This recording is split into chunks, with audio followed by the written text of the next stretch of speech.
மல்கியா தீர்க்கதரிசியின் புஸ்தகம் 1ஆம் அதிகாரத்திலிருந்து சில வார்த்தைகளை நான் உங்களோடு பேச விரும்புகிறேன்.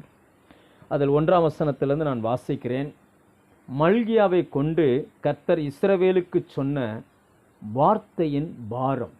இந்த வார்த்தை, அந்த பாரம் என்கிற அந்த வார்த்தையிலிருந்து சில காரியத்தை நான் உங்களோடு கூட பேச விரும்புகிறேன். இயேசு கிறிஸ்து இந்த பூமியில் வாழ்ந்த நாட்களில் வருத்தப்பட்டு பாரம் சுமக்கிறவர்களே, நீங்கள் எல்லாரும் என்னிடத்தில் வாருங்கள், நான் உங்களுக்கு இளைப்பாறுதல் தருவேன் அப்படின்னு சொன்னார். பாரம் என்பது எல்லா மனிதனும் சுமக்கக்கூடிய ஒன்று. எல்லாருக்கும் பாரம். குடும்பத்தில் மனைவிக்கு கணவனை குறித்த பாரம், கணவனுக்கு மனைவியை குறித்த பாரம், பெற்றோருக்கு பிள்ளைகளை குறித்த பாரம், பிள்ளைகளுக்கு பெற்றோரை குறித்த பாரம், திருச்சபையில் இருக்கிற ஊழியர்களுக்கு விசுவாசிகளை குறித்த பாரம், விசுவாசிகளுக்கு எதிர்காலத்தை குறித்த பாரம். இப்படி நிறைய இருக்குது. ஆனால் நாம் வாசிக்கிற அந்த மல்கியா தீர்க்க தரிசன புஸ்தகத்தில் கர்த்தர் அந்த பழைய ஏற்பாட்டு காலத்தில் கடைசியாய் எழுதி வைத்த கர்த்தருடைய வார்த்தை, அதில் கர்த்தர் இஸ்ரவேலுக்கு சொன்ன வார்த்தையின் பாரம் அப்படின்னா அர்த்தம் என்னன்னா, இப்போ ஆண்டவருடைய பாரம், அவருக்கு சில பாரங்கள் இருக்குது. பாரம் அப்படின்ற அந்த வார்த்தைக்கு சரியான அர்த்தம் என்னன்னா, வார்த்தையினால் விவரிக்க முடியாத துக்கம், வார்த்தையினால் சொல்லி புரிய வைக்கவே முடியாது. அப்படிப்பட்ட ஒரு துக்கத்தை ஒருவர் அனுபவிக்கும் போது அதை தான் பாரம் அப்படிம்பாங்க. ரொம்ப பாரமாக இருக்குது அப்படிம்பாங்க. அப்படின்னா என்னன்னு சொல்ல தெரியல, ஆனால் ஒரு விதமான அழுத்தம். ஆனால் எல்லா உலகத்திலுடைய எல்லாருடைய பாரங்களையும் சுமக்குகிற கர்த்தருக்கு ஒரு சில அழுத்தங்கள் இருந்ததாய் வேதம் சொல்லுகிறது. ஒருவேளை இந்த வசனத்தை நீங்கள் கேட்கும் பொழுது அல்லது இந்த செய்தியை கேட்கும் பொழுது நம்ம நினைக்கக்கூடாது, அது பழைய ஏற்பாட்டில் பாஸ்டர், இது புதிய ஏற்பாடு, நம்மளால் அவருக்கு பாரம் இல்லைன்னு அப்படி நினைக்கக்கூடாது. இந்த காலத்திலையும் நாம் ஆண்டவரை பாரப்படுத்துகிற சில காரியங்கள் உண்டு. அந்த காரியங்களை நான் உங்களோடு கூட பேச விரும்புகிறேன். கர்த்தர் இந்த வார்த்தைகளை என்னுடைய இருதயத்தில் வைத்தபடினால் இந்த வார்த்தைகளை பேசுகிறேன். ஆண்டவர் இன்றைக்கு பாரப்படுகிறார். யாரை குறித்து? அந்த வசனம் சொல்லுகிறது, இஸ்ரவேலுக்கு சொன்ன வார்த்தை பாரம். ஆண்டவருக்கு ரட்சிக்கப்படாத நபர்களை குறித்த பாரம் அல்ல. ஏன்னா அவர்கள் இயேசுவின் நாமத்தை அறியும் பொழுது கண்டிப்பாக ரட்சிக்கப்படுகிறார்கள். ஆனால் ரட்சிக்கப்பட்ட நபர்கள் சில காரியங்களை செய்யும் பொழுது அதுதான் அவருக்கு அதிகமான பாரங்களை கொண்டு வருகிறது. இன்னும் நீங்க கொஞ்சம் புரிந்து கொள்ளும்படியா சொன்னா, லூக்கா 15ஆம் அதிகாரம் எடுத்தீங்கன்னா 2 பிள்ளைகளை கர்த்தர், அந்த ஒரு தகப்பனுக்கு 2 பிள்ளைகள் இருக்கிறாங்க. இளைய குமாரன் திரும்பி வரும் பொழுது தகப்பனுக்கு சந்தோஷம். ஆனால் மூத்த குமாரன் வீட்டுக்குள்ள இருந்தவன் தகப்பனை கடைசி வரைக்கும் புரிந்து கொள்ளவே இல்லை. இளைய குமாரனோடு ஒரு வார்த்தை கூட தகப்பன் பேசல. அந்த இளைய குமாரனை குறித்து வேலைக்காரரோடு பேசினாரே தவிர இளைய குமாரனை குறித்து மூத்த குமாரனோடு பேசுகிறார். ஆனால் இளைய குமாரனோடு அவர் எதுவுமே பேசல. அதே நேரம் அவர் வீட்டிலே இருந்து அவருடைய எல்லா ஆஸ்திக்கும் அவருடைய எல்லா சொத்துக்கும் பங்காளியா இருந்த அந்த மூத்த குமாரன் மனம் மடிவாய் வெளியிலே போகும் பொழுது அவனிடத்தில் கர்த்தர் நிறைய காரியங்களை பேசுகிறார். அந்த தன்மைதான் பாரம். இன்னைக்கு ரட்சிக்கப்படாதவனை குறித்து ஆண்டவருக்கு இருக்கிற துக்கத்தை பார்க்கலாம்.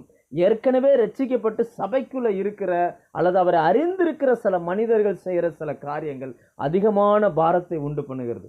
அதாவது பில்லி கிரஹாம் ஐயா ஒரு புத்தகத்தில் இப்படி ஒரு வரி எழுதியிருந்தார். அதை தமிழில் மொழிபெயர்க்கும் பொழுது என்ன அப்படின்னு பார்த்தீங்கன்னா, ஏற்கனவே ரட்சிக்கப்பட்டு சபைக்குள்ள இருக்கிறவர்களை குறித்து கர்த்தர் அதிகமாய் கவலை கொள்கிறார். ஏன் அப்படின்னாச்சுன்னா, உள்ள வந்திருக்கிற அந்த மனிதன் இயேசுவினுடைய அந்த அன்பையும் அவருடைய மனதுருக்கத்தையும் சரியாய் புரிந்து கொள்வானே, ஆனால் இவன் சுவிசேஷம் அறிவிக்காமலே பக்கத்தில் இருக்கிறவர்கள் ரட்சிக்கப்பட முடியும். அதாவது ஒரு ஹாஸ்பிட்டல் ஏற்கனவே வியாதியஸ்தர்களால் நிரம்பி இருக்கலாம். ஆனால் அந்த ஹாஸ்பிட்டல் வியாதியஸ்தரால் நிரம்பி இருக்கிறது தப்பு இல்லை. அந்த ஹாஸ்பிட்டல் சுத்தம் இல்லாமல் இருக்கும் பொழுது வந்திருக்கிற வியாதியை பார்க்கலாம் புதிய வியாதிகள் நிறைய வந்துவிடும் என்று எந்த பேஷண்ட் அங்கே போக மாட்டாங்க. ஸோ இதை ஒரு பாயிண்டாக அவர் சொல்லுகிறார்.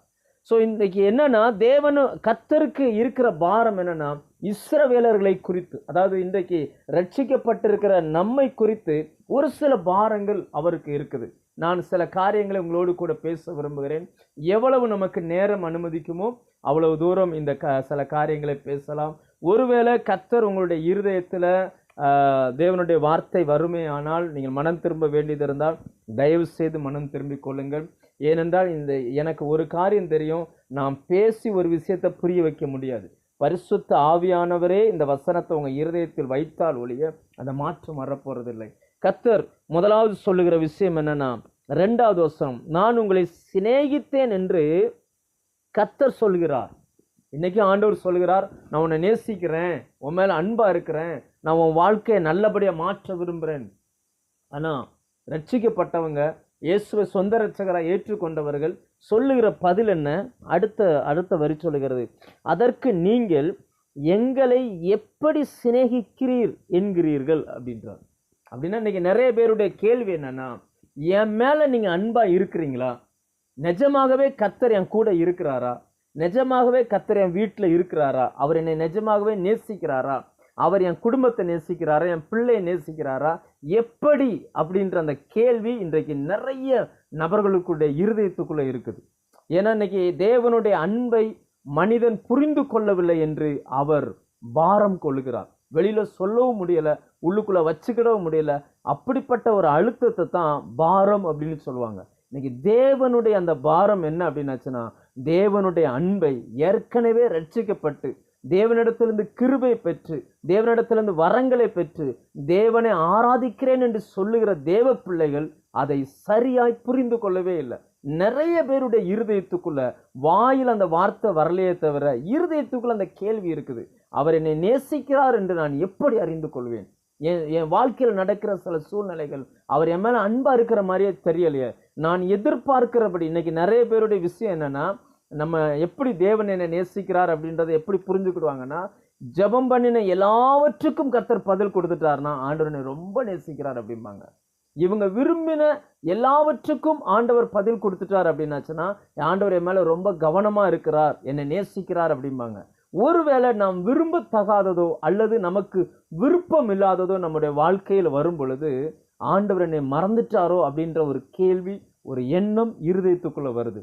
மனுஷன்தான் வாயின் வார்த்தைகளை வச்சு இவர் சரி இவர் தப்புன்னு முடிவு பண்ண முடியும். தேவனோ நம் வாயில் இருந்து வார்த்தைகள் புறப்படுவதற்கு முன்னமே நம்முடைய இருதயங்களை அவர் ஆராய்ந்து பார்க்கிறார்.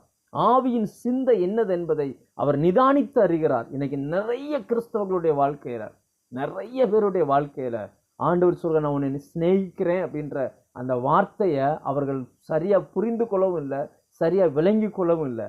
அந்த ஜனங்களை போல அன்னைக்கு கேள்வி கேட்டாங்க, அவர் எப்படி என்னை சிநேகிக்கிறார் அப்படின்னு. இன்னைக்கு எத்தனை கிறிஸ்தவர்கள் மத்தியில் இந்த வார்த்தைகளை நான் கேட்டிருக்கிறேன். நிஜமாகவே ஆண்டவர் என்னை நேசிக்கிறாரா? என்னை நேசிச்சா எனக்கு எதுக்கு இப்படி கீழ்ப்படியாத ஒரு பிள்ளை? என்னை அவர் நிஜமாகவே நேசித்திருந்தால் எவ்வளவு ஜெபம் பண்ணி மனம் திரும்பாத என்னுடைய கணவன் ஏன் இன்னும் இத்தனை வருடம் அவரோடு போராடிக்கிட்டு இருக்கிறேன்? நிஜமாகவே அவரை நேசிக்கிறதா இருந்தால் என்னுடைய ஊழியத்துல ஏன் என்ன வளர்ச்சி இல்லை? நிஜமாகவே அவர் என்னை நேசிக்கிறதா இருந்தால் என்னுடைய பொருளாதாரத்துல அடிக்கடி வீழ்ச்சிகளை நான் ஏன் சந்திக்கிறேன்? நிஜமாகவே என்னை அவர் நேசிக்கிறதா இருந்தா என் சரீரத்தில் அந்த பலகீனத்தோடு நான் ஏன் போராடி கொண்டிருக்கிறேன்? இயேசுவை அறியாத ஒரு மனுஷன் நல்லா வாழ்ந்துட்டு இருக்கிறான். நான் அவரை அறிஞ்சிருக்கிறேன், சபைக்கு போறேன், ஆராதிக்கிறேன், காணிக்கை கொடுக்கிறேன், அவரை நேசிக்கிறேன், என்ன வந்தாலும் அவரோடு வாழணும்னு நினைக்கிறேன். ஆனா என்னால அந்த அன்பை புரிந்து கொள்ள முடியல. அப்ப நிஜமாகவே அவர் என்னை நேசிக்கிறார். ஆண்டவருடைய பாரம் என்னவென்றால் இருதயத்தை, அநேக கிறிஸ்தவர்களுடைய இருதயத்தை உத்து பார்க்கிறார். அந்த இருதயத்துக்குள்ள தேவனை குறித்த அந்த அன்பு இல்லை, அதற்கு மாறாக தேவனிடத்திலிருந்து நிறைய எதிர்பார்ப்புகள் தான் இருக்குது. ஆனால் ஆண்டவர் எதிர்பார்க்கிறதோ என்னன்னா, முழு இருதயத்தோடும் முழு ஆத்மாவோடும் முழு பலத்தோடும் உன் தேவனாகிய கர்த்தரிடத்தில் அன்பு கூர்வாயாக அந்த வார்த்தையை தேவன் எதிர்பார்க்கிறார். அதை நம்மிடத்துல எதிர்பார்க்கிறார். அன்னைக்கு ஏன் அவர்களால் அதை தேவனை அன்பு கூற முடியல? அடுத்து ஆண்டவர் அந்த அந்த அன்பு செலுத்துறதுக்கான ஒரு பதிலை சொல்லுகிறார். அவங்க ஏன் புரிஞ்சுக்கிடல, அவங்க ஏன் இப்படி இருக்கிறாங்க, அதுக்கு என்ன பதில் சொல்றாருன்னா, அதே வசனத்தில் அவர் சொல்லுகிறார், நான் யாக்கோபை எங்களை எப்படி சிநேகித்தீர் என்கிறார்கள். கர்த்தர் சொல்லுகிறார், ஏசா யாக்கோபுக்கு சகோதரன் அல்லவா? ஆகிலும் யாக்கோபை நான் சிநேகித்தேன், ஏசாவையோ நான் வெறுத்தேன் அப்படின்றார். அப்படின்னா அர்த்தம் என்ன? நமக்கு இது சரியா புரியல. நீங்க பவுல் அப்போஸ்தலன் எழுதின ரோமர் 9ஆம் அதிகாரத்துக்கு நீங்க போனீங்க அப்படின்னா அங்க இதுக்கான சரியான விளக்கங்களை ஆண்டவர் எழுதி வச்சிருக்கார். 9, 10, 11 இந்த வசனங்களை நீங்க படிக்கும் பொழுது, பிள்ளைகள் இன்னும் பிறவாது இருக்கையில், நல்வினை தீவனை ஒன்றும் அறியாது இருக்கையில், ஏசாவை வெறுத்தேன், யாக்கோபை சிநேகித்தேன் அப்படின்னார். என்ன அர்த்தம் என்னன்னா, ரெண்டு பேருக்குள்ள எந்த இடத்துல வித்தியாசம் அப்படின்னா, தேவன் யார் என்கிற அந்த வெளிப்பாடும் வெளிச்சமும் யாக்கோபுக்கு கிடைச்சிச்சு. தேவன் யார் என்கிற அந்த வெளிச்சமும் வெளிப்பாடும் ஏசாவுக்கு கிடைக்கவே இல்லை. இன்னைக்கு கொஞ்சம் யோசிச்சு பாருங்க. நம்ம இன்னைக்கு ரட்சிக்கப்பட்டிருக்கிறோமே, நாம் இன்னைக்கு ரட்சிக்கப்பட்டது நம்முடைய பலத்திலான நினைக்கிறீங்களா? கிடையவே கிடையாது. தேவன் அறியக்கூடிய அந்த அறிவை, அந்த வெளிச்சத்தை கர்த்தர் நமக்கு கிருபையாய் கொடுத்தார். இன்னும் சொல்ல போறதா இருந்தா, உலக தோற்றத்திற்கு முன்னமே உங்களையும் என்னையும் கர்த்தர் முன்குறித்தார். இன்னைக்கு நாங்க ஒரு ஊழிய விஷயமா நானும் நம்முடைய ஐக்கியத்தில் இருக்கக்கூடிய ஒரு பாஸ்டரும் நாங்கள் இன்னைக்கு டிராவல் பண்ணிக்கிட்டு இருந்தோம். ராமேஸ்வரம் போகிற அந்த பாதையில வரும் பொழுது ஒரு வயதான ஒரு ஐயா, காலில் செருப்பு கிடையாது, மேலே சட்டை கிடையாது, ஒரு காவி ட்ரெஸ்ஸை போட்டுக்கிட்டு அவர் பாட்டுக்கு நடந்து போறார். எங்க போறார்னா ராமேஸ்வரத்துக்கு நடக்கிறார். காலில் செருப்பு போடல, நடந்து போய்கிட்டு இருக்கிறார். வயதான நபர். அந்த நபரை பார்க்கும் பொழுதெல்லாம் இருதயத்துல எனக்கு தோன்றின விஷயம் என்ன அப்படின்னாச்சுன்னா, நமக்கு தெரிந்த இந்த சத்தியம் இந்த மனுஷனுக்கு தெரியாமலே போச்சு. யோசிச்சு பாருங்க, எத்தனை நபர்களுக்கு இன்னும் இயேசு என்றால் யார் என்று தெரியவில்லை. ஆனால் உங்களுக்கும் எனக்கும் அவருடைய நாமத்தை அறிகிற அந்த அறிவின் மேன்மையை கர்த்தர் வெளிப்படுத்தினார். அதை தான் அவர் சொல்கிறார், நான் யாக்கோபை சிநேகித்தேன். நம்ம மேல அன்பு வச்சதுனாலதான் அவர் யார் என்பதை நமக்கு வெளிப்படுத்தினார். அவர் யார் என்பதை நமக்கு வெளிப்படுத்தின அந்த செய்கை தான் அவர் நம்ம மேல அன்பா இருந்ததற்கான அடையாளம். அவர் யாக்கோபை சிநேகித்தார். யாக்கோபு பிறக்கவே இல்லை, கருவில தான் உருவாயிருக்கிறாங்க, பிறக்கவே இல்லை. பிறக்கிறதுக்கு முன்னாடியே தேவன் சிநேகித்தார். யோசிச்சு பாருங்க, நம்மளெல்லாம் இன்னைக்கு எத்தனையோ நபர்கள் படிப்பறிவில்லாதவர்களா இருக்கிறாங்க. அப்படி படிப்பறிவில்லாத ஒரு நபர்களாய் நாம் வாழ வேண்டும் என்று தேவன் தீர்மானித்திருந்தால் நம்ம லைஃப் எப்படி இருக்கும்? நமக்கு ஒரு நம்பிக்கை உண்டு, நாம் வாழுகிற அந்த வாழ்க்கை இந்த பூமியோடு முடிய போறதில்ல. எத்தனையோ நபர்கள் பாருங்க, இந்த பரலோக நிச்சயம் கிடையாது அவங்களுக்கு. மரித்தால் பரலோகத்துல தேவனோடு வாழ்வேன் என்கிற நம்பிக்கை கிடையாது. அவங்களாம் சொல்லுவாங்க, போற இடத்துல புண்ணியம் கிடைக்கிறதுக்காக இப்படிலாம் செய்யறேன் அப்படிம்பாங்க. போகிற இடம் எது என்று அவர்களுக்கு தெரியாது, புண்ணியம் எது என்று அவர்களுக்கு தெரியாது.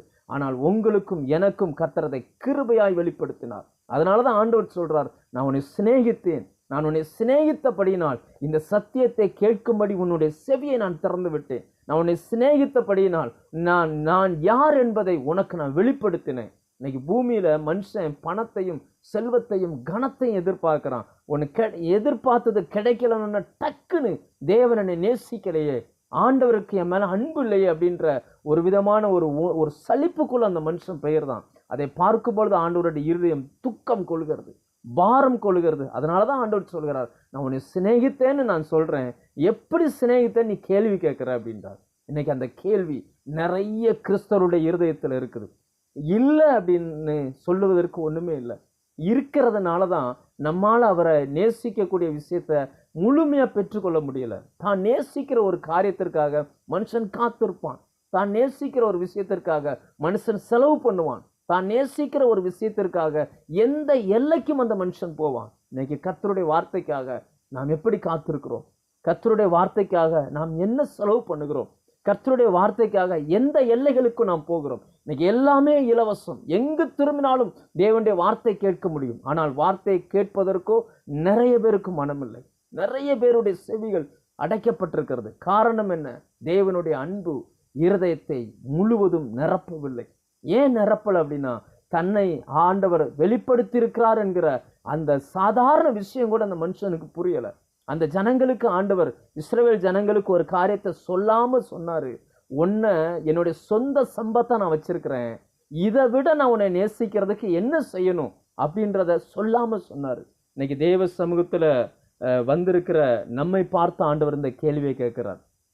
எத்தனையோ நபர்கள் உண்டு உங்க வயதுல, உங்க கிராமத்துல, உங்க கூட படிச்சவங்கல்ல எத்தனையோ நபர்களுக்கு உண்டு. அத்தனை பேருக்கு வெளிப்படாத ஒரு காரியத்தை உங்களுக்கு கர்த்தர் வெளிப்படுத்தி இருக்கிறார். எத்தனையோ நபர்களுக்கு இந்த வேதம் புரியல. எத்தனையோ நபர்களுக்கு புரியாத வேதத்தை கர்த்தர் உங்களுக்கு புரிய வைத்திருக்கிறார். எத்தனையோ பேருக்கு கிடைக்காத அநேக தாளந்துகளை கர்த்தர் உங்களுக்கு கொடுத்திருக்கிறார். உங்கள் வயதை ஒத்த அநேகர் அனுபவித்திராத ரட்சிப்பின் மகத்துவத்தை கர்த்தர் உங்களுக்கு கொடுத்திருக்கிறார். முதலாவது தேவன் நம்மை நேசிப்பதை எங்க வெளிப்படுத்தலாம், எங்க புரிஞ்சுக்கலாம் அப்படின்னா, அவரை நமக்குள் வெளிப்படுத்த சித்தமாய் இருந்தார். யோவான் 3:16 சொல்லுகிறது, தேவன் தம்முடைய ஒரே பேரான குமாரனை விசுவாசிக்கிறவன் எவனோ அவன் கெட்டு போகாமல் நித்திய ஜீவன் அடையும்படிக்கு அவரை தந்தருளி இவ்வளவாய் உலகத்தில் அன்பு கூர்ந்தார். எந்த பணத்தையும் தந்தார்னு வேதம் சொல்லல, எந்த உயர்வையும் தந்தார்னு சொல்லல, எந்த மேன்மையும் தந்தார்னு சொல்லல. ஒரு கிறிஸ்தவனுக்கு இருக்கக்கூடிய பெரிய மேன்மை என்னன்னா, அவரை சொந்த இரட்சகராய் ஏற்றுக்கொண்டான்.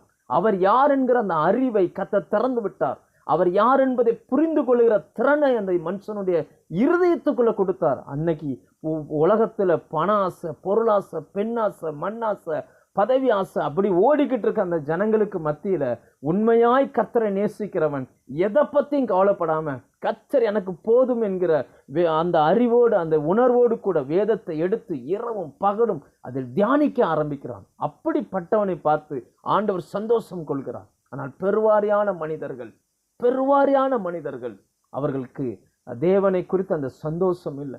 ஏதோ ஒன்றை எதிர்பார்க்கிறோம், எதிர்பார்த்தது நடந்துச்சுன்னா சந்தோஷம், எதிர்பார்த்தது நடக்கலைன்னா கர்த்தருக்கு என் மேல அன்பு இல்லை, ஆண்டவர் எனக்கு நான் கேட்டதை கொடுக்கல அப்படின்ற ஒரு இடத்துக்கு நாம் வருகிறோம். ஆனால் ஆண்டவர் சொல்கிறார், இல்லை, நான் கொடுக்கிற பொருள் அல்ல, நான் கொடுக்கிற பொருள், அதாவது நமக்கு கொடுக்கிற ஒரு பொருள் கிடையாது, கொடுத்தவர் முக்கியம்.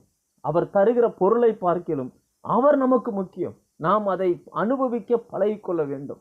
கர்த்தருடைய நாமம் பலத்த துருகம், அதற்குள் ஓடி நீதிமான் சுகமாயிருப்பான். அவர் அறிகிற அந்த அறிவு ரொம்ப ரொம்ப முக்கியங்க. கர்த்தருடைய நாமத்தை இன்னைக்கு அநேகர் அறியலை.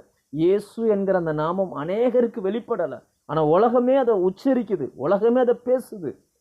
நிறைய நபர்கள் இயேசு கிறிஸ்துவை இந்த கிறிஸ்மஸ் கொண்டாடுறாங்க, ஈஸ்டர் கொண்டாடுறாங்க. அவங்கெல்லாம் சொல்றாங்க கிறிஸ்தவர்களுடைய சாமி இயேசு, அவர் பிறந்தார், அவர் இறந்தார், அவர் உயிர்த்தார், அதெல்லாம் சொல்றாங்க. அவனுக்கும் இயேசுவை சொந்த இரட்சகராய் ஏற்றுக்கொண்டவனுக்கும் ஒரு பெரிய வித்தியாசம் இருக்கிறது. தேவனுடைய அன்பினால் அவனுடைய இருதயம் நிரம்பி இருக்கணும். ஆண்டவருடைய பாரம் என்ன அப்படின்னா, என் அன்பு புரியலை, என்னுடைய அன்பை அநேகர் புரிந்து கொள்ளவே இல்லை, அநேகருக்கு என்னுடைய அன்பு வேண்டாம், நான் கொடுக்குற பொருள் தான் வேணும் அப்படின்னு சொல்லி நிறைய பேர் நினைக்கிறாங்க. நான் கொடுக்கிற நன்மை வேணும்னு நினைக்கிறாங்க, ஆனால் நான் வேண்டும் என்று அவர்கள் நினைக்கல. ஆண்டவருக்கு இது பெரிய துக்கம், ஒரு பெரிய துக்கம். அதாவது யாக்கோபுக்கு ஆண்டவர் முதலாவது தன்னை வெளிப்படுத்தினார். ஒரு இரவு முழுவதும் யாக்கோபு தேவனோடு போராடினார். வேதத்தில் வேறு எங்கேயாவது ஒரு மனுஷன் இந்த இவ்வளவு தூரம் ஒரு மனுஷனுக்காக கர்த்தர் இரவு முழுவதும் செய்ததாய் வேதத்தில் எங்கேயாவது பார்க்க முடியுமா? உடைந்து போன அந்த நிலைமையில் அதை விடிஞ்சா அண்ணன் வருகிறான், 400 பேரோட வருகிறான் என்று கேள்விப்பட்ட உடனே அப்படியே பயந்து நடுங்கி தன்னோடு இருந்த எல்லாவற்றையும் அக்கறைப்படுத்திட்டு தனித்து போய் தேவ சமூகத்தில் நின்றான். இன்னைக்கு நம்ம வாழ்க்கையை யோசிச்சு பாருங்க. எல்லாம் இழந்த நிலைமையில, தனித்த நிலைமையில, கண்ணீர் துடைக்க ஆள் இல்லாம, ஆறுதல் சொல்ல ஆள் இல்லாம, உபத்திரவத்தை பார்த்து சிரிக்கிற மனிதர்களுக்கு மத்தியில், அதாவது யாக்கோபை சுற்றி நிறைய நபர்கள் இருந்தாங்க. நாம் 2 மனைவி, 2 மறுமனையாட்டி, 12 பிள்ளைங்க, வேலைக்காரங்க, ஆடு மாடு மிருக ஜீவன் எல்லாம் இருந்துச்சு. ஆனால் யாக்கோபின் கண்ணீரை துடைக்க ஒரு மனுஷன் கிடையாது. அவருடைய கண்ணீரை துடைக்கும்படிக்கு பரலோகத்தின் தேவனானவரே இந்த பூமிக்கு இறங்கி வந்தார். அவர் வந்து தனித்து அவரை சந்தித்தார். தனித்து சந்தித்து அவரை ஆறுதல் படுத்தினார். அவருடைய பெயரை மாற்றினார். அவரை ஆசீர்வதிக்க ஆரம்பித்தார். கொல்லணும்னு வந்த மனுஷன் மனம் திரும்பி கட்டிப்பிடித்து அழுகிறான். அந்த இடத்துக்கு கர்த்தர் கொண்டு வந்தார். இந்த அனுபவம் நம்ம வாழ்க்கையில எத்தனை முறை நடந்திருக்கு கொஞ்சம் யோசிச்சு பாருங்க. எத்தனை முறை யாருக்கும் தெரியாம இரவுல படுத்து அழுது அழுது தலையணை நனைத்த நாட்கள் எத்தனை உண்டு. ஆறுதலா இருப்பார்கள் என்று எதிர்பார்த்த உறவுகள், உங்களை புறக்கணிச்சுட்டு போன இரவுகள் எத்தனை உண்டு. எத்தனை மனிதர்கள் நம்மளை அளவைத்து வேடிக்கை பார்த்தார்கள். விளையாட்டா பேசுறது போல இருக்கும், ஆனா இருதயத்திலேயோ கத்தி வச்சு குத்துறது போல இருக்கும். அப்படிப்பட்ட வார்த்தைகளை பேசி அப்படி சிரிச்சுட்டு போகும் பொழுதெல்லாம், உடைந்த உள்ளத்தோடு இருக்கும் பொழுது அவர் நம்மை வந்து தேற்றினார். அவர் நமக்கு ஆறுதல் படுத்தினார். அப்படிப்பட்ட அந்த நபர் அவர் தான் சொல்லுகிறார், நான் யாக்கோபை சிநேகித்து.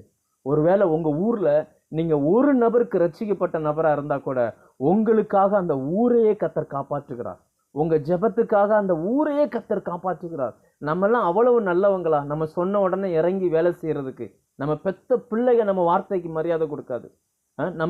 நம்ம சரீரமே நம்ம வார்த்தையை கேட்காது. ஆனா நம்ம சொன்ன உடனே கர்த்தர் உடனே கிரியை செய்யறாரு. என்ன காரணம்? அவருடைய நாமத்தை நமக்கு வெளிப்படுத்தினார். அந்த நாமத்துல நீ என்ன கேட்டா நான் தருவேன்னு சொன்னார். அவரே வாக்கு பண்ணினார். அவரே செய்கிறார். அவரே எல்லாம் செய்கிறார். எந்தெந்த இடத்துலலாம் நம்மளை கனப்படுத்தணுமோ, எந்தெந்த இடத்துல நாம உயர்த்தணுமோ அவ்வளவு காரியத்தை அவர் செய்கிறார். அதுக்கு பதிலாய் நம்ம இடத்துல எதிர்பார்க்கறதெல்லாம் ஒன்னே ஒண்ணுதான். இயேசு என்கிற அந்த நாமத்தை நாம் எவ்வளவு நேசிக்கிறோம், எவ்வளவு அவர் மேல் அன்பு கூறுகிறோம், எவ்வளவு அவரை நாம் அதை கேள்வி கேட்காம நிபந்தனையற்ற முறையில் என்ன நடந்தாலும் சரி ஆண்டவரே நீங்க என்ன நேசிக்கிறீங்க, அந்த இடத்துக்கு நாம் வர வேண்டும் என்று கர்த்தர் எதிர்பார்க்கிறார். ஆனா அன்னைக்கு இருந்த அந்த ஜனங்களோ கேள்வி கேட்கிறாங்க, எப்படி நீங்க என்ன எப்படி நேசிக்கிறீங்க, எப்படி சொல்றீங்க அவர் என்னை நேசிக்கிறார்னு எப்படி சொல்றீங்க? இன்னைக்கு எத்தனை நபர்கள் இப்படி கேட்கறாங்க தெரியுமா? நீ எப்படி சொல்றீங்க நீங்க அவர் என்னை நேசிக்கிறாருன்னு சொல்லி? எத்தனை பேருடைய கேள்வி இப்படி இருக்குது. ஒருவேளை இந்த கேள்வி தெரிஞ்சோ தெரியாமலோ நம்முடைய இருதயத்துல வந்துரும்னா ஆண்டவர் பாரம் கொள்கிறார் என்று அர்த்தம். நம்மளை குறித்து துக்கம் கொள்கிறார் என்று அர்த்தம். சொல்ல முடியாத துயரத்தில் அவருடைய இருதயம் போகிறது என்று அர்த்தம்.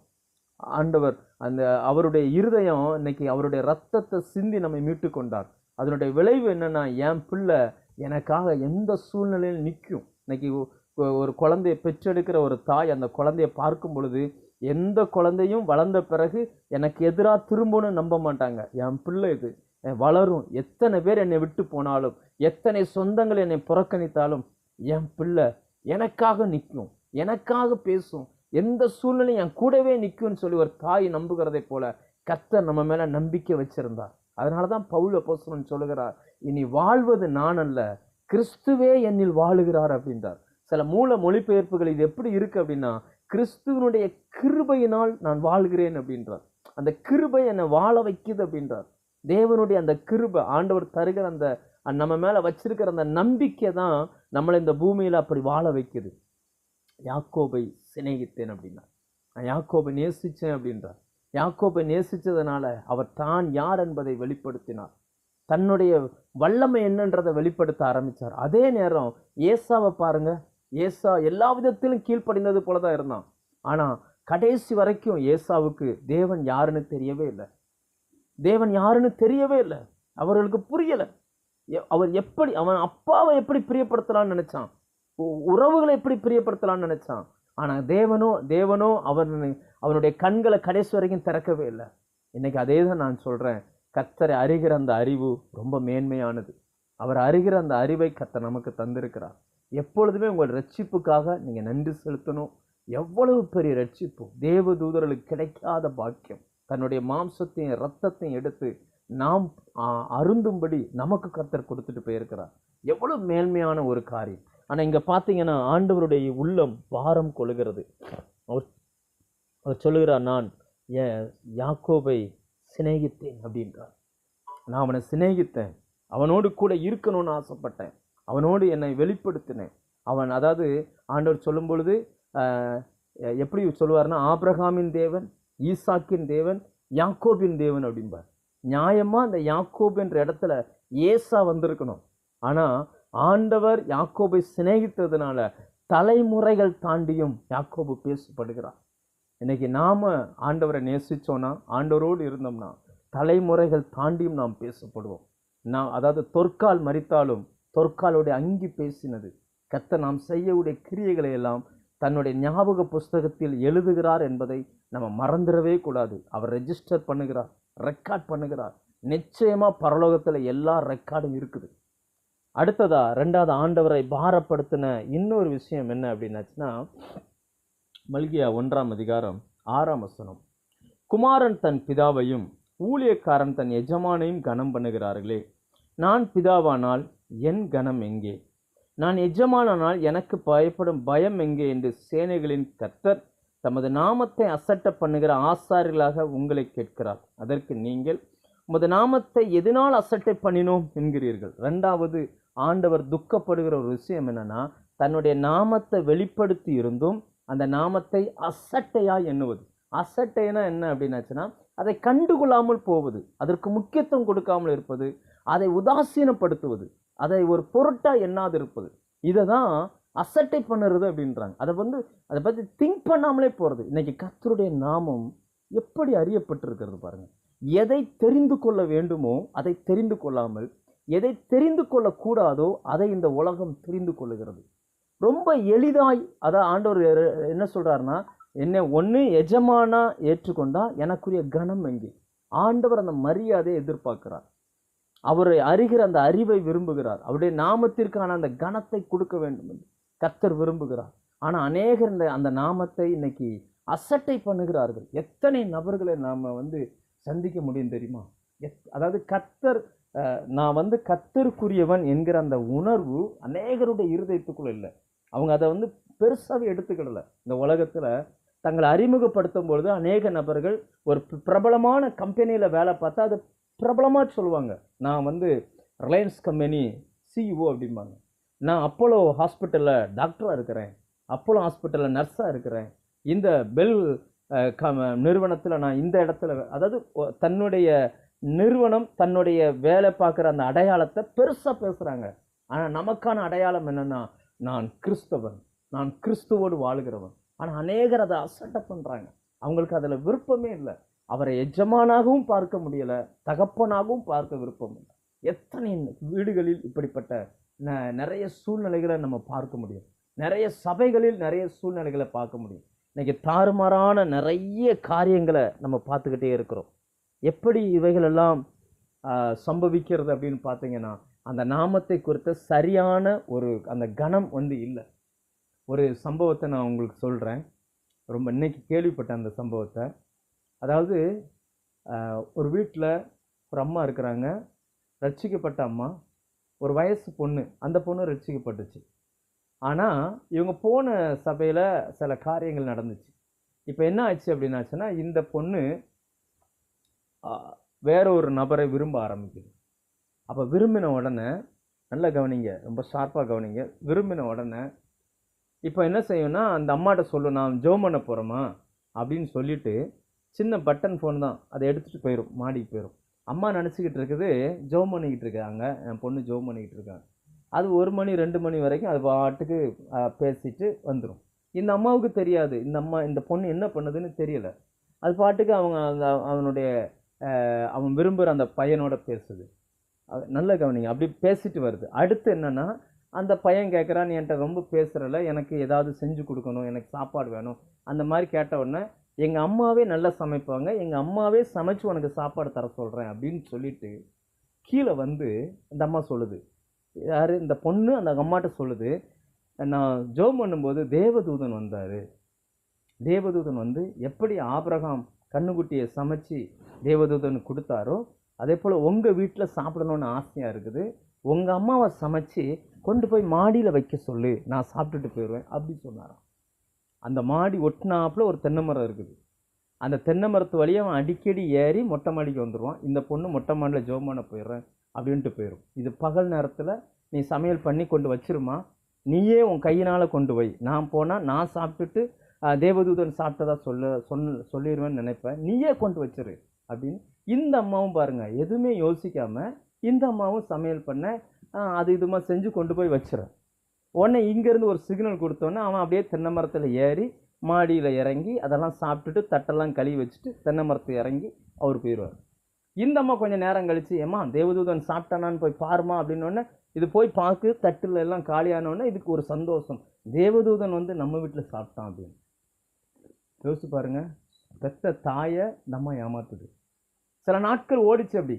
ஆனால் இந்த தென்னை மரத்தில் ஏறுறதையும் இறங்குறதையும் பக்கத்துக்குள்ள இருக்கிறவங்க பார்த்துட்டே இருந்திருக்கிறாங்க. அவங்க சொல்லியிருக்காங்க, என்ன உன் தென்னை மரத்தில் அடிக்கடி அவர் ஆள் ஏறுறாரு இறங்குறாரு அப்படின்னு சொல்லி. இந்த அம்மாவுக்கும் அதுக்கடுத்து சந்தேகம் வர ஆரம்பிக்குது. என்னன்னா, இவன் இருக்கிறதுலே காஸ்ட்லியான உணவு கேட்குறாங்க, தேவதூதன் டெய்லியுமா இப்படி கேட்பான் அப்படின்னு சொல்லி சந்தேகத்தில் ஒரு நாள் என்னன்னா, மேலே கொண்டு போய் வச்சுட்டு கீழே வந்துருச்சு. கீழே இந்த தென்னை மரத்தை பார்த்தா ஐயா ஏறிட்டு இறங்கி சாப்பிட்டு போயிட்டு இருக்காரு. அப்போ தான் இந்த அம்மா கண்டுபிடிச்சு. எதுக்காக நான் அந்த வார்த்தையை சொல்கிறேன் அப்படின்னா, பெற்றோரை ஏமாற்றுவதற்கு பிள்ளைகள் எப்படி பழகி கொண்டார்களோ, அவங்களுடைய அறியாமை பழகி கொண்டாங்களோ, அதே போல் தேவனை ஏமாற்றுவதற்கு சிலருடைய இருதயம் துணிகரம் கொள்கிறது. சிலருடைய இருதயம் கர்த்தருடைய நாமத்தை அசட்டை பண்ணுவதற்கு துணிகரம் கொள்கிறது. பெற்றோர் அல்ல கர்த்தர். பெற்றோருக்கு வேணால் தெரியாமல் இருக்கலாம், ஆனால் முழு உலகத்தையும் கண்காணிக்கிற கர்த்தருக்கு தெரியும் நாம் அவருடைய நாமத்திற்கு கொடுக்க வேண்டிய அந்த கனத்தையும் அந்த மரியாதையும் சரியாய் கொடுக்கிறோமா இல்லையா என்பதை கர்த்தர் நன்றாய் அறிந்திருக்கிறார். கொஞ்சம் யோசிச்சு பாருங்க, நம்ம எத்தனை நேரங்கள்ல அந்த பெண் பெற்றோரை ஏமாத்துனது போல கர்த்தரை நாம் ஏமாற்றுகிறோம். எத்தனை நேரங்களில் கர்த்தருடைய நாமம் நமக்கு தரிக்கப்பட்டிருந்தும் கூட இந்த உலகத்தில் நம்ம எப்படி வாழ்கிறோம் என்பதை கொஞ்சம் யோசித்து பாருங்க. ஆண்டவர் தன்னுடைய நாமத்திற்குரிய அந்த கனத்தை நம்மிடத்தில் எதிர்பார்க்கிறார். அவருடைய நாமம் பயங்கரமானது, பட்சிக்கிற அக்கினி, அவருக்கு முன்பதாக நிற்கத்தக்கவன் யார் என்று கர்த்தருடைய வேதம் சொல்லுகிறது. அவருடைய நாமத்திற்கு பயப்படுகிற பயம் எந்த மனுஷனுக்குள்ள இருக்குதோ அந்த மனுஷனோடு கர்த்தர் இடைப்படுவார், அந்த மனுஷனோடு கர்த்தர் பேசுவார். அவரை இன்னைக்கு கிறிஸ்தவன்ற பேர் மட்டும்தான் இருக்குதே தவிர கிறிஸ்துவுக்குள்ள எந்த சுபாவமுமே இல்லை. அந்த நாமத்தை நாம் அசட்டை பண்ணுகிறோம், அந்த நாமத்தை நாம் புறக்கணிக்கிறோம். ஆண்டவர் அதை பாரமாய் நினைக்கிறார், துக்கம் கொள்கிறார். அடுத்ததா 3வது பார்த்தீங்க அப்படின்னாச்சுன்னா 7வது வசனம், என் பலிபீடத்தின் மேல் அசுத்தமான அப்பத்தை படைக்கிறதுனாலேயே எதனால் உம்மை அசுத்தப்படுத்தினோம் என்கிறீர்கள். கர்த்தருடைய பந்தி, 3வது என்னன்னா கர்த்தருடைய பந்தி எண்ணமற்று போயிற்று என்று நீங்கள் சொல்லுகிறதுனாலேயே அப்படின்ற 3வது தேவன் பாரப்படுகிற ஒரு விஷயம் என்னன்னா கர்த்தருடைய பந்தி எண்ணம், அதை சிந்தனை விட்டு போயிடுச்சு. பந்தினா 2 பேர் உட்காந்து சாப்பிட்றது. நமக்கு தெரியும் இல்லையா, நம்ம தமிழர்கள் தானே, பந்தி வைக்கிறாங்க அப்படின்னாச்சுன்னா சாப்பாடு வைக்கிறது. இன்னைக்கு நம்ம என்ன பண்ணிட்டு இருக்கோம் இப்போ இந்த நேரத்தில் அப்படின்னாச்சுன்னா கர்த்தருடைய வார்த்தை என்கிற அந்த உணவை உங்கள் மத்தியில் நான் அந்த உணவுகளை நான் கொடுத்துக்கிட்டு இருக்கிறேன். அப்பத்தை பிட்டு இயேசு தன் சீசர்களுக்கு கொடுத்த பொழுது அவருடைய கண்கள் திறக்கப்பட்டு அவரை தரிசித்தார்கள். இந்த வேத வசனம் பரலோக அந்த உணவை நான் உங்கள் மத்தியில் பந்தியில் வைக்கிறேன். இது இன்னைக்கு எண்ணமற்று போச்சு. நிறைய பேருடைய சிந்தனையில் இல்லை. தனி ஜெபம், தனி வேத வாசிப்பு, தனிமையில் தேவனோடு நடக்கிற அந்த அனுபவம், தனிமையில் தேவனை தரிசிக்கிற அந்த அனுபவம் நிறைய பேருக்குள்ள காணாமலே போச்சு. நிறைய பேருக்குள்ள இல்லை. அதாவது கார்ப்பரேட் ப்ரேயர் நிறைய இருக்குது. 3 மணி நேரம், 5 மணி நேரம், 7 மணி நேரம், 12 மணி நேரம், 100 மணி நேரம் இதெல்லாம் நடக்குது. ஆனால் தனி ஜெபம், தேவனோடு உட்கார்ந்து, ஆண்டவர் யோவான் வெளிப்படுத்தல் 3ஆம் அதிகாரம் 20ஆம் வசனத்தில் ஆண்டவர் சொல்றார், இதோ வாசல் படியில் நின்று கதவை தட்டுகிறேன், ஒருவன் என் சத்தத்தை கேட்டு கதவை திறந்தால் நான் அவனோடு உள்ள பிரவேசித்து அவனும் நானும் போஜனம் பண்ணுவோம் அப்படின்றார். அந்த பந்தி, கர்த்தரோட உட்கார்ந்த நேரம் செலவழிக்கிற அந்த அனுபவம் நிறைய பேருக்குள்ள இல்லவே இல்லை. நிறைய பேரோடு இல்லை. இன்னைக்கு நீங்க கேட்டு பாருங்க, கர்த்தர் இன்னைக்கு உங்கள்கிட்ட என்னமா பேசினார் அப்படின்னு கேளுங்க. நாம் எங்கோ கேட்டதை சொல்வார்களே தவிர இன்னைக்கு நான் அந்த வேத வசனத்தை வாசித்தேன், ஆண்டவர் என்ற இதிலிருந்து பேசினாரு, இதன் மூலமா என்னுடைய அந்த சுபாவத்தை வெளிப்படுத்தினாரு, இதன் மூலமா எனக்குள்ள நான் மனம் திரும்ப வேண்டிய காரியங்களை சொன்னாரு அப்படி என்று சொல்லுகிற கூட்டம் மிக மிக குறைவு. ஆண்டவர் சொல்லுகிறார், அதை ஆண்டவர் விரும்புகிறார். அவரோடு நேரம் செலவழிப்பதை கர்த்தர் விரும்புகிறார். நேரம் செலவழிக்காமல் நாம் என்ன வேலை செஞ்சாலும் சரி அது அவரை துக்கப்படுத்துகிற காரியம். வேணும்னா நம்ம நிறைய வேலைகள் செய்யலாம், நிறைய வேலைகள் செய்யலாம். ஆண்டவர் லூக்கா 16ஆம் அதிகாரத்தில் சொல்லுவார், மரியாதை குறித்து தேவையானது ஒன்றே, தன்னை விட்டு எடுபடாத நல்ல பங்கை அவள் தெரிந்து கொண்டாள். அந்த ஒன்று தான் தேவை. அப்போ நம்ம 100 வேலை செய்கிறோம்னா தேவையானது ஒன்று தான், மீதி 99 என்னன்னா தேவையில்லாதது தான். அதாவது என்னன்னா இந்த பூமிக்கு அது தேவை, ஆனால் அவரை பொறுத்த வரைக்கும் எது முக்கியத்துவம் அப்படின்னா அவரு கூட உட்கார்றது தான். நம்ம என்ன வேலை செஞ்சாலும் சரி, நம்ம என்ன வேணாலும் ஊழியம் செய்யலாம், அங்கே போகலாம், இங்கே வரலாம், அது பண்ணலாம், இது பண்ணலாம், எல்லாம் உண்மைதான். பூமியில் வாழுகிற வரைக்கும் நமக்கு வேலை இருக்கும். ஆனால் தேவன் எதிர்பார்க்கிறது என்னன்னா என் பிள்ளை என் கூட உட்காரணும், அவர் கூட உட்கார்ந்து அவரோடு நேரம் செலவழிக்கணும். அப்படிப்பட்ட ஒன்றை கர்த்தர் விரும்புகிறார். அப்படிப்பட்ட ஒன்றை மனிதன் செய்யாமல் போகும் பொழுது அவருடைய உள்ளம் பாரம் கொள்கிறது. இது இயேசுவை அறியாதவன் செய்ய முடியாது இல்லையா? அவர் அறிந்தவன் தானே அவரோட நேரம் செலவழிக்கணும். இன்னைக்கு எத்தனை பேருடைய வேத புத்தகத்துக்கு பேசும் திறன் இருக்குது. இயேசு சொன்னார், நான் பேசுகிற வார்த்தைகள் உங்களை நியாயம் தீர்க்கும் அப்படின்னா. கண்டிப்பாக பரலோகத்துக்கு போகும் பொழுது இந்த வேத எழுத்துக்கள், இந்த வேத புத்தகம் நம்மை குறித்து பேசும். எத்தனை முறை இவன் படித்தான், எத்தனை முறை இந்த வேத புத்தகத்தை புரட்டினான், அவனுடைய கண்ணீர் எத்தனை முறை இந்த வேத புத்தகத்தில் விழுந்தது, அவனுடைய உதடுகள் எத்தனை முறை இந்த வேத புத்தகத்தை முத்தம் செய்தது என்று இந்த வேத புத்தகங்கள் சொல்லும். நீங்கள் சொல்லாதன்னு நினைக்கிறீங்களா? ஆண்டவர் சொன்னார், காலில் படிந்த தூசியை உதறி போடு, தூசி வந்து சாட்சி சொல்லுனார்.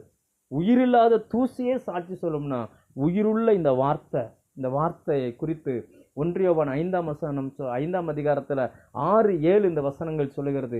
பரலோகத்தில் சாட்சியிடுகிறவர்கள் 3 அப்படின்னு சொல்லிட்டு அதில் 2வது வார்த்தை வார்த்தை அப்படின்னு சொல்லுது. தேவன் ஆகிய இயேசு கிறிஸ்து இன்னைக்கு அவரோடு உட்கார்ந்து அந்த கர்த்தருடைய அந்த பந்தி, அதாவது திருவிருந்த நான் பேசல, திருவிருந்த அந்த கர்த்தருடைய பந்தினோன்னு திருவிருந்து மட்டும் அர்த்தம் இல்லை, அவரோடு நேரம் செலவழிக்கிறது, தனித்து ஜெபம் பண்றது, அவரோடு வேதத்தை தியானிப்பது, இதெல்லாம் நமக்கு இன்னைக்கு எண்ணமற்று போச்சு. அதெல்லாம் மனுஷனுக்கு தேவையில்லைன்ற ஒரு மேட்டருக்கு போயிட்டான் பாருங்க.